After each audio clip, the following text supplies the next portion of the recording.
Assalamualaikum warahmatullahi wabarakatuh. Perkenalkan, nama saya Adi Saputra, asal sekolah SMA Negeri 4 Tebo, dan motivasi saya memilih kuliah di Fakultas Hukum, khususnya prodi Ilmu Hukum. Yang pertama, prospek kerja yang luas. Tentunya saya bisa berkarir sebagai hakim, jaksa, dosen, penulis, bahkan jurnalis.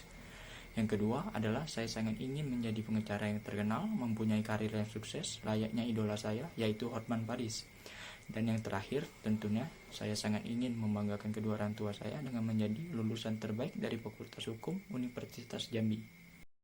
Tujuan dari mempelajari pengantar hukum Indonesia adalah untuk mengetahui macam-macam hukum yang ada di Indonesia, perbuatan apa saja yang diperbolehkan, dan yang tidak sesuai dengan kebiasaan yang berlaku di masyarakat. Kedudukan yang sama serta hak dan kewajiban bagi setiap orang menurut hukum di Indonesia, mengetahui macam-macam lembaga penyelenggara negara di Indonesia, serta prosedur dalam pelaksanaan hukum di Indonesia.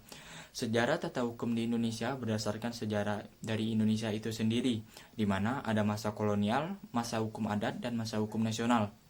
Di sini kita akan diajak untuk mengetahui bagaimana tata hukum di Indonesia pada masa lampau dan pada masa terkini, untuk diketahui dan diterapkan dalam negara Kesatuan Republik Indonesia. Hubungan antara pengantar hukum Indonesia dengan pengantar ilmu hukum memiliki persamaan dan perbedaan. Persamaannya ini keduanya sama-sama berobjekkan tentang hukum. Sedangkan perbedaan dari pengantar hukum Indonesia dan pengantar ilmu hukum, yaitu pengantar ilmu hukum membahas atau mempelajari dasar-dasar ilmu hukum secara umum atau yang berlaku secara universal.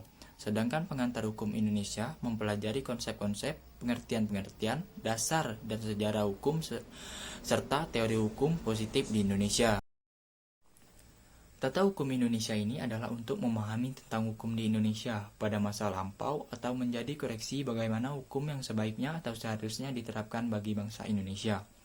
Sejarah tata hukum di Indonesia dapat diklarifikasikan dalam beberapa fase.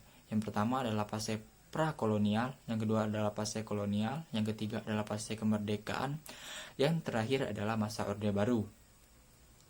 Orde Baru dimulai setelah kudeta G30 SPKI. Terjadi pergantian pemerintahan dari Presiden Soekarno ke Presiden Soeharto melalui Surat Perintah 11 Maret 1966 yang sering disebut dengan Super Semar.